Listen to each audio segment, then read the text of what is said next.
पिछले तासिका के अंतर्गत हमने भूषण जी का परिचय एवं दो कवित्व की कवित्व के अर्थ को देखा है। आज हम जो उनके शेष कवित्व रहे हैं उनके अर्थ को देखेंगे।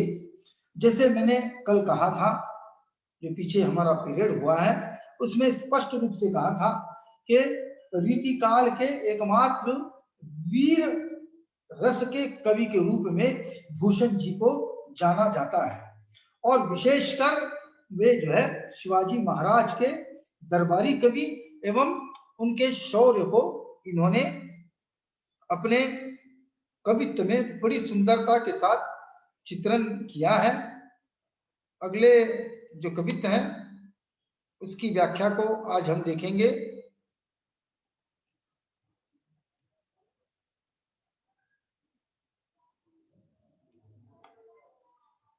इसके पूर्व पीरियड में हमने दो कवित्व को देखा है। आज जो है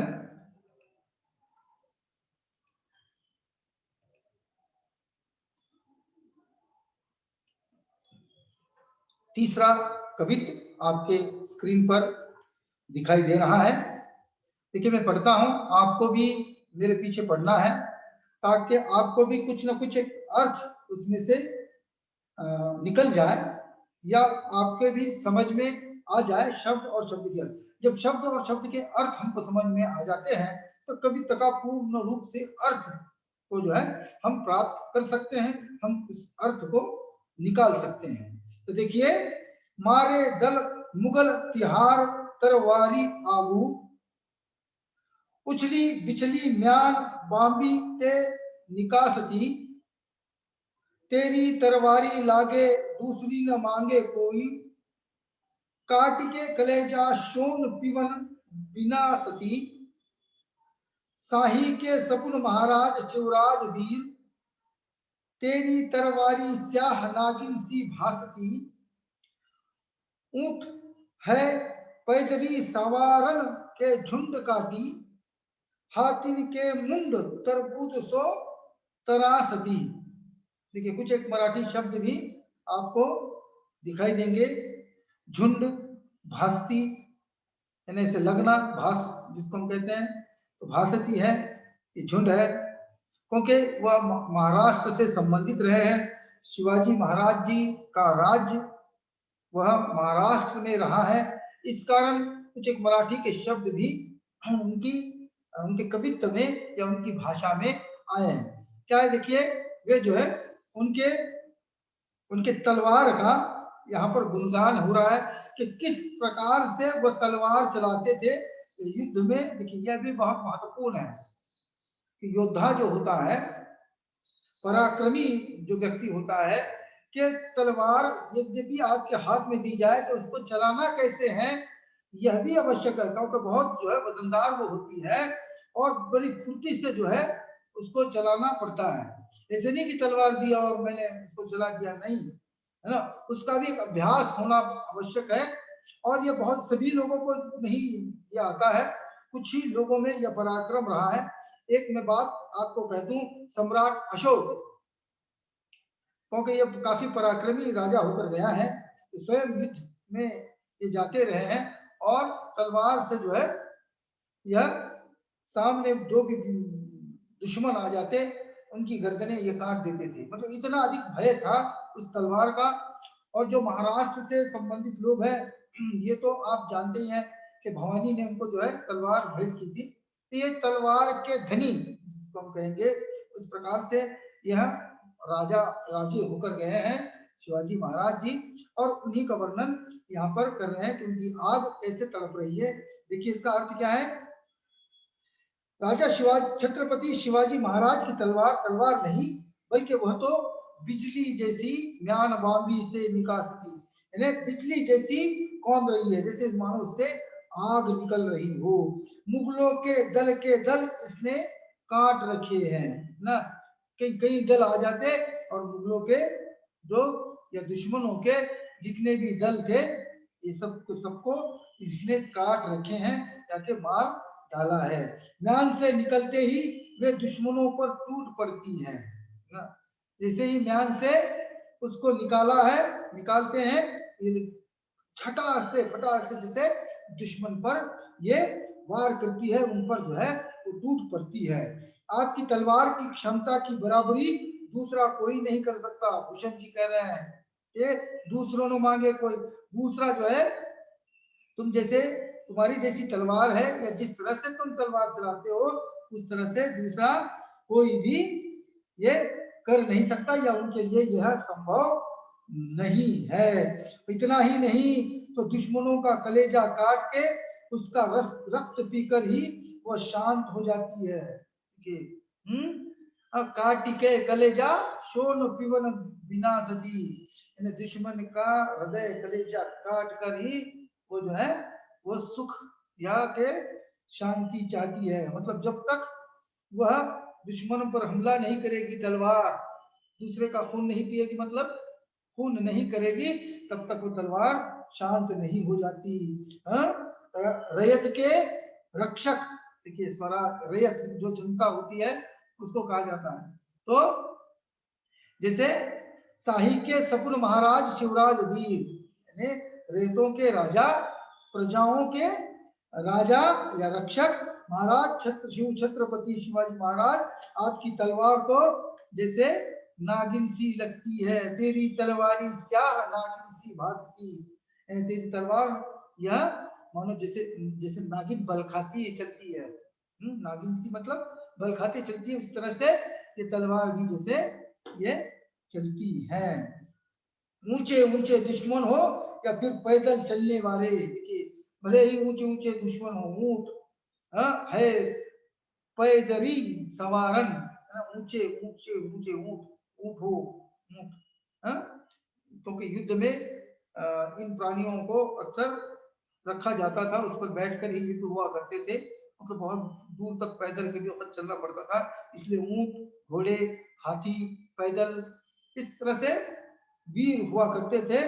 तो तेरी तलवारी ने क्या किया कि ऊंचे ऊंचे जो है वह दुश्मन या ऊंट वाले पैदल चलने वाले वीर के झुंड को तुमने काट डाला, उनके गर्दन को उड़ा डाला। सवारन के झुंड काटी, इनके गर्दनों को उड़ा दिया। हाथी के मुंड तरबूज सो तरासती, यानी केवल इतना ही नहीं बल्कि हाथी के गर्दन को भी, देखिए हाथी बहुत बड़ा होता है, उसकी गर्दन भी बहुत बड़ी होगी, है ना, उसका सर बड़ा होगा तो गर्दन भी बड़ी होगी, तो उसके गर्दन को भी ऐसे काटा मानो मानो हम तरबूज काटते हैं, कैसे हाथी के मुंड तरबूज सो तरासती, यानी तरबूजों की भांति जो है आपकी तलवार जो हाथी के गर्दन को भी काट देती है।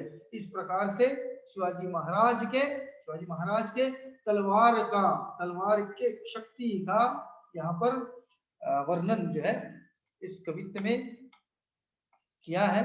इसके बाद देखिए चौथा कवित्व है, क्या है, मैं इसको पढ़ता हूं कि आपस की फूट ही ते सारे हिंदुआन टूटे, टूट्यो कुल रावण अनिति अति करते, बैठी को पाताल बलि वज्रधर ईर्ष्या ते, टूट्यो हिरणाक्ष अभिमान चित्र धर दे, टूट्यो शिशुपाल वासुदेव जू सो बैर करी, टूटो है महिष दैत्य अधम विचरते, राम कर छुअन की टूट्यो जो महस चा, टूटी पातशाही शिवराज संग लागे।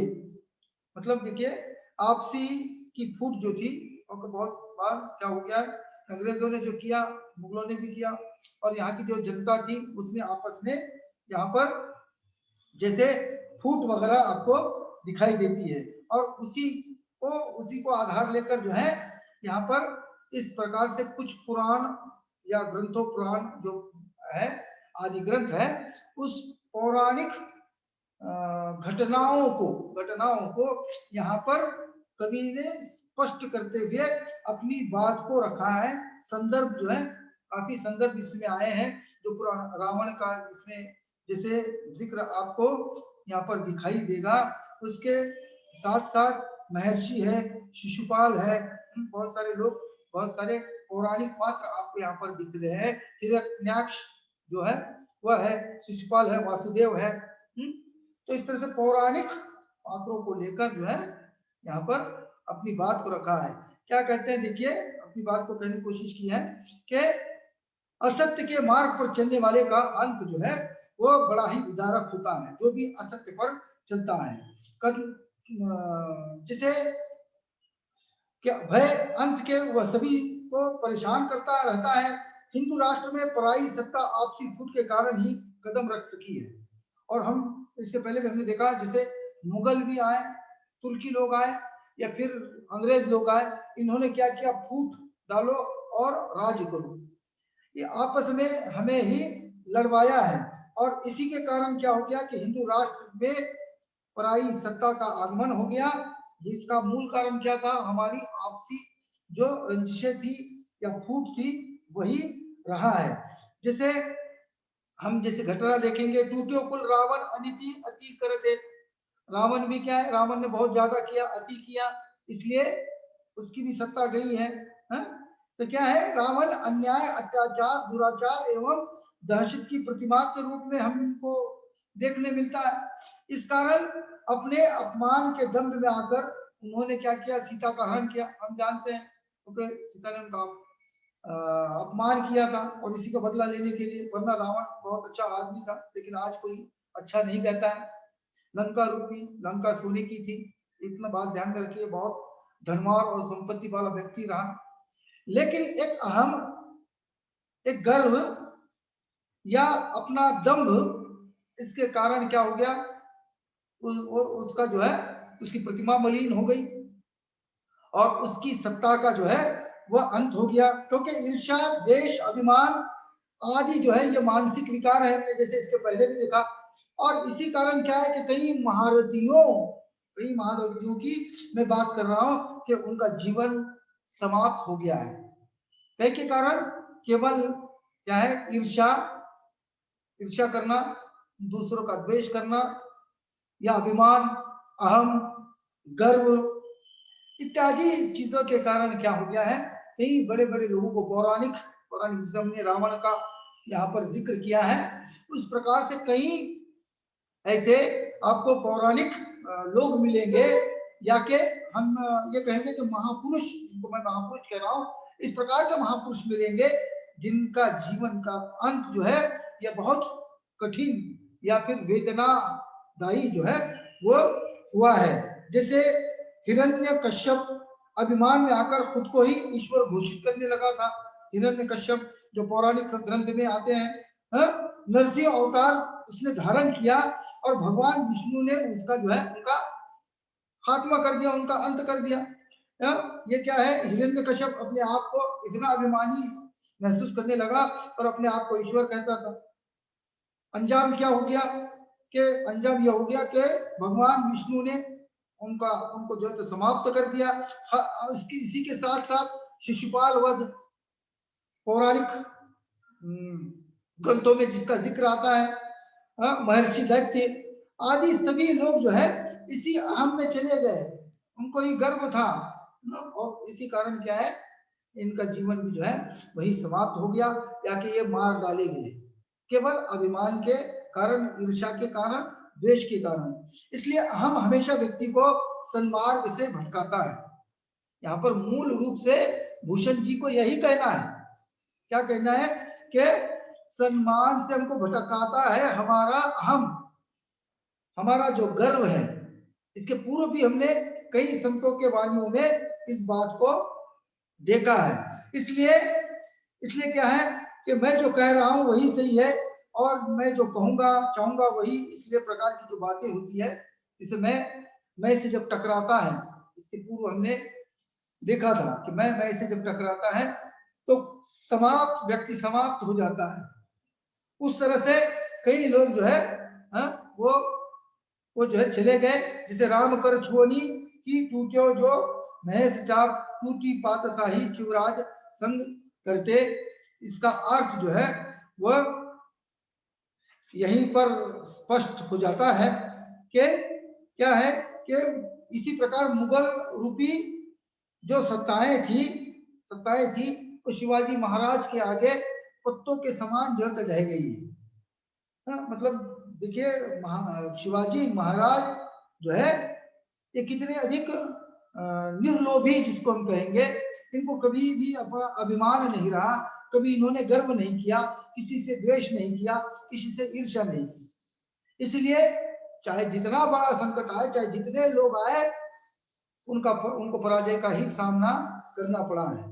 मुगल शासन भी इनके आगे, मुगल शासनों ने भी घुटने टेके हैं। इस प्रकार से शिवाजी महाराज हैं, इस प्रकार से बताने की कोशिश भी यहाँ पर जो है वह भूषण जी कर रहे हैं। शायद ये कवित्व भी आपके समझ में आ गया होगा।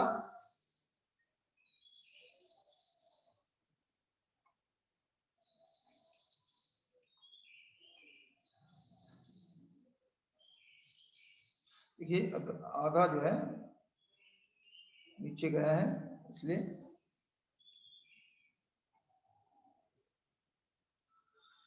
अंतिम कवित्व देखिए।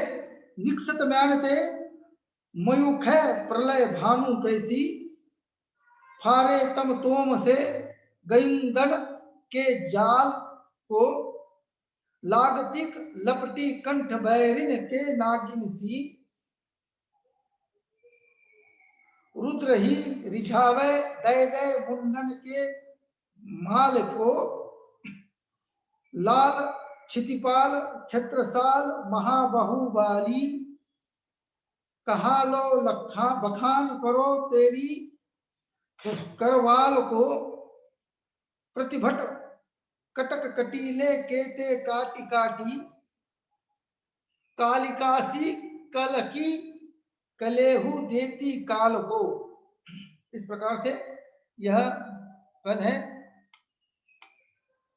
जिसका अर्थ हम देखेंगे कि क्या है कि फिर यही बात जिसे हमने कहा कि शिवाजी महाराज की वीरता को, शौर्यता को प्रस्तुत करते हुए भूषण जी कह रहे हैं कि मंथन से निकली तलवार ऐसी आभासित होती थी, ऐसे दिखाई देती थी, क्योंकि बहुत मंथन करने के बाद, उपासना करने के बाद शिवाजी महाराज को वो तलवार प्राप्त हुई थी।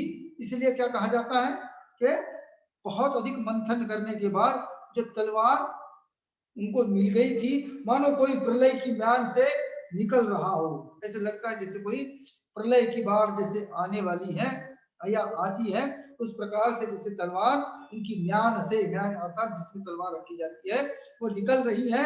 सौराचार रूप अंधकार को वो चीरती निकलती है, और जितना भी अत्याचार, दुराचार, व्यभिचार, जितना भी अत्याचार होता दिखता है, दिखाई देता है, उसको जो है वो चीरती हुई वो तलवार निकलती है। बैरी को नागिन के पास की तरह लिपट जाती है। जो बैरी है, जो दुश्मन है, उसको जो है नागिन जैसी लपट जाती है। जैसे नागिन हमने देखा है कि दुश्मन पर लपट्टा मारती है, झटक मारकर लपट्टा मारती थी, मतलब लपेट लेती है। उस प्रकार से तलवार भी दुश्मनों को ये अपने अपने पाश में, अपने अंदर को जो है समा लेती है, लिपट जाती है। दुश्मनों की गर्दन को स्वराज की वेदी पर अर्पित करती, स्वराज्याभिषेक करती है। और इतना ही नहीं तो वह दुश्मनों के गर्दन को स्वराज के वेदी पर अर्पित करके, जैसे कोई ईश्वर के लिए अर्पण करता है, इस प्रकार से ये दुश्मन की गर्दने या रक्त को जो है मानो अर्पण कर रहे हैं। कहीं पर स्वराज की वेदी पर, मतलब स्वराज जो हमको स्वराज चाहिए, स्वतंत्रता, स्वराज का अर्थ क्या होता है? स्वतंत्रता। तो स्वतंत्रता के लिए उसके वेदी पर जिसे हम किसी कामना के लिए फूल मालाएं अर्पित करते हैं, उस प्रकार से दुश्मन के गर्दन तोड़कर स्वराज की वेदी पर जो है अर्पित करते हुए या फिर राज्याभिषेक जो है वो करती है। हे महाबली छत्रसाल, आपकी ख्याति का बखान कहाँ करे। कि जाहिर बात है जो शिवाजी महाराज हैं और उनके बाद के जो बाहुबली जिसे हमने कहा है, इसमें भूषण जी ने कहा है छत्रसाल दशक जो राजा होकर गए हैं, उनके दरबार में भी ये कवि रहे हैं, तो उनके प्रति भी एक कवित्व जैसे यहाँ पर है, मैंने शिवाजी महाराज का जिक्र किया, लेकिन यह जो कवित्व है एक केवल मात्र रखा गया है छत्रसाल दशक के शौर्य को, उसकी वीरता को यहाँ पर बखान भूषण जी ने किया है। तो इस संदर्भ में आप ले लें, जितने भी कवित्व रखे गए हैं ये बहुत अधिक, इनमें अंतर नहीं है या कि अलग अलग विषयों पर नहीं, बल्कि स्वतंत्रता, स्वराज और वीरता का ही इसमें उल्लेख है। इसलिए यहाँ पर जो उल्लेख आया है वो छत्रसाल बाहुबली, जैसे ऊपर आप देख रहे हैं तीसरी चौथी पहली दूसरी पंक्ति, लाल क्षतिपाल छत्रसाल महाबाहुबली। तो इस प्रकार से जो छत्रसाल राजा है उसने क्या किया है, आपकी बखान जो है आपकी कहां तक करें, तो बहुत अधिक श्रेष्ठ राजा होकर गया है। तो भूषण जी कह रहे हैं कि आपकी मैं बखान कहां तक करूं या कहां तक आपके लिए मैं कहूं। कालिका की तरह दुश्मन रूपी काल को उन्हीं की सेना की गर्दन अर्पित कर दी है। कालिका की, कल की कालिका एक जो है क्या कहेंगे, देवी है जो रूप धारण कर लेती है, इस तरह से रौद्र रूप, जैसे मैंने पहले कहा है, इस प्रकार से दुश्मन पर वह जैसे तलवार कालिका रूप धारण करके जो है उस पर टूट पड़ी है। इस प्रकार से इस कवित्व का अर्थ रहा है। ऊपर के जो चार कवित्व हैं वह शिवाजी महाराज के पर लिखे गए हैं, और अंतिम जो पांचवा आपका कवित्व है वो कवित्व जो है वह छत्रसाल राजा के जो दरबारी कवि रहे भूषण जी उस पर रहा है। यहाँ पर आकर हमें रुकना है, जिसे हम आपको कह देते हैं कि बीए तृतीय वर्ष पेपर क्रमांक 13 मध्यकालीन काव्य सेमिस्टर 6, इसके अंतिम कवि आचार्य भूषण जी, जिनके परिचय को हमने देखा और उनके कवित्व को जाना। यहाँ पर आपका पूरा पाठ्यक्रम जो तृतीय वर्ष के लिए रखा गया है यह समाप्त हो गया है। परीक्षाएं जब भी होगी, अगर हो सकता है वस्तुनिष्ठ हो, वस्तुनिष्ठ का अर्थ ऑब्जेक्टिव जैसे अंग्रेजी में कहते हैं उस प्रकार हो, तब भी जो है इसी में से पूछा जाएगा जो हमने जो कुछ भी आपको पढ़ाया है, जितना भी आपको समझ में आया है, कोई एक दोहा या कोई एक पंक्ति जो है आपको पूछी जा सकती है, और यह पूछा जा सकता है कि आपको इसके रचनाकार कौन है ये बताइएगा। तब आपको जो है उस प्रकार से इसका अभ्यास करना है। इसको तो हम नियमित रूप से YouTube पर डाल रहे हैं, और YouTube पर डालकर आपको जो है व्हाट्सएप ग्रुप पर इसकी लिंक को जो है हम शेयर करते हैं। और जैसे अंत में जो है वो सभी जितने भी पाठ्यक्रम आपका है और जितने भी कवि आपके लिए रखे गए हैं, एक साथ सभी की लिंक हम फिर से एक बार आपको साझा करेंगे आपके व्हाट्सएप ग्रुप पर। मैं कह रहा हूं कि आपके लिए महत्वपूर्ण वर्ष है, अभ्यास कीजिएगा, घर पर रहिएगा। कोरोना की यह दूसरी लहर है, अधिकांश जो डॉक्टर हैं, वैज्ञानिक हैं, यह मानकर चल रहे हैं कि हो सकता है कि तीसरी लहर भी आ जाए, इसलिए हो सकता है आपकी परीक्षा ऑनलाइन के माध्यम से ही हो जैसे पिछली बार हुई है। तो ऑब्जेक्टिव जो है इसी में से आएंगे। हम कोशिश करेंगे आपको कि आपके व्हाट्सएप ग्रुप पर पीडीएफ फाइल में कुछ एक वस्तुनिष्ठ प्रश्न का संच हम बनाएंगे और आपको वहां पर डालेंगे। लेकिन तब तक आपको ये पूरे जो वीडियो है उसको देखना है, कॉपी और पेन लेकर बैठना है, कवि का नाम और क्या क्या हमने जो भी चीजें आपको बताई है उसको लिखकर लेना है। मैं समझता हूँ सभी कवि या सभी संत भक्तिकालीन और रीतिकालीन कवि आपके समझ में आ गए होंगे। यद्यपि ये नहीं आते हैं, मैं आपसे अनुरोध करता हूँ, मैं आपसे विनती कर रहा हूँ कि आपको जो भी समझ में नहीं आए निसंकोच होकर, कोई संकोच मन में मत रखिए कि हम सर आपने पढ़ा है लेकिन हमारे समझ में नहीं, कोई बात नहीं है। हमसे जो है आप संपर्क करें।